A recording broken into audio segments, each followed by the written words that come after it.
Hi, ഞാൻ ഉണ്ണിക്കടം മംഗലം. ഈ ഒരു ഡയലോഗ് കേൾക്കാത്ത മലയാളികൾ ഉണ്ടാവില്ല. ഉണ്ണിക്കണ്ണൻ എന്നുള്ള വ്യക്തിയെ പരിചയമില്ലാത്ത ആരും ഇപ്പോൾ കാണത്തുമില്ല. സോഷ്യൽ മീഡിയയിലൂടെ തരംഗമായി മാറിയിരുന്ന ആ ഉണ്ണിക്കണ്ണൻ്റെ ഒരേ ഒരു ആഗ്രഹം വിജയ് എന്നുള്ള സൂപ്പർ സ്റ്റാറിനെ കാണണം എന്നുള്ളത് മാത്രമായിരുന്നു. എല്ലാവരും അദ്ദേഹത്തിൻ്റെ രൂപവും സാഹചര്യങ്ങളും വെച്ച് അദ്ദേഹത്തിനെ ആവോളം കളിയാക്കി. ഉണ്ണിക്കണ്ണ പോയി വീട് നോക്കടാ, എന്തിനു നടക്കുവാടാ ഇങ്ങനെ തുടങ്ങിയ ഒരുപാട് കമൻറ്റുകൾ നമ്മൾ അദ്ദേഹത്തെ കളിയാക്കുവാനായിട്ട് സോഷ്യൽ മീഡിയയിൽ കാണുകയുണ്ടായി. എന്നാൽ അദ്ദേഹത്തിൻ്റെ ആ ഒരു നിശ്ചയദാർഢ്യം കൊണ്ട് അദ്ദേഹം വിജയ് എന്ന സിനിമാ നടനെ കാണുകയാണ്.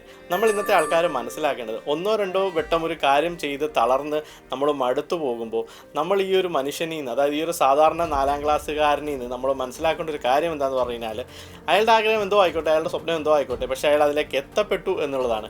അയാൾ നിരന്തരമായിട്ട് ട്രൈ ചെയ്തുകൊണ്ടിരുന്നു. അയാൾ പലയിടത്തും പോയി, വിജയെ കാണാൻ വേണ്ടി രാഷ്ട്രീയ പരിപാടികളിൽ പോയി, മറ്റുള്ള സ്ഥലങ്ങളിൽ പോയി, ഒരുപാട് അവഗണനകൾ നേരിട്ടു, കടത്തിനുകളിൽ കിടന്നുറങ്ങി. പക്ഷേ അദ്ദേഹത്തിൻ്റെ സ്വപ്നം കൈവിട്ടില്ല.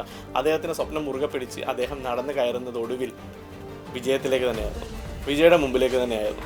അത് അയാളുടെ ജീവിതത്തിൽ ഒരു വലിയ മൊമെൻറ്റുമാണ്. ശരിക്കും നമ്മൾ അദ്ദേഹത്തെ കളിയാക്കുന്നുണ്ടെങ്കിലും കുറ്റപ്പെടുത്തുന്നുണ്ടെങ്കിലും നമ്മൾ മനസ്സിലാക്കേണ്ട ഒരു കാര്യം, ശക്തമായ ഇച്ഛാശക്തിയോടുകൂടി മുമ്പോട്ട് നീങ്ങിയാൽ തീർച്ചയായിട്ടും വിജയം ഒരിക്കൽ മുമ്പിൽ വരും എന്നുള്ളത് തന്നെയാണ്.